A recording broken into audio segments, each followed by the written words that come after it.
naman sa ating good news ngayong araw na ito, Prosperity Bowl tuwing bagong taon, centerpiece sa medianoche. Para sa detalye ng ating good news, magkakasama natin, Idol Tita Ronnie.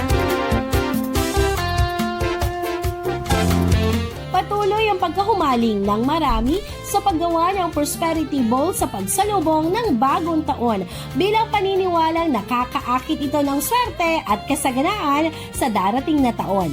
Laman ng social media ang iba't ibang bersyon nito na karaniwang may lamang bigas, itlog, barya, papel na pera sa pulang sobre at bilog na prutas na sinasabing simbolo ng swerte at kasaganaan.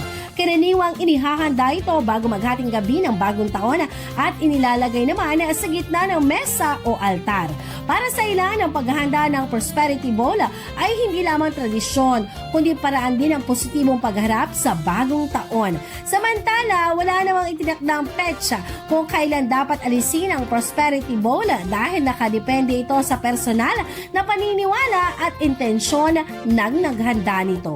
Mula sa IFM Dagupan, malibagong bagong taon mga idol. Yan ang ating good news for today. Ako si Idol Tita Ronnie Tatak, IFM.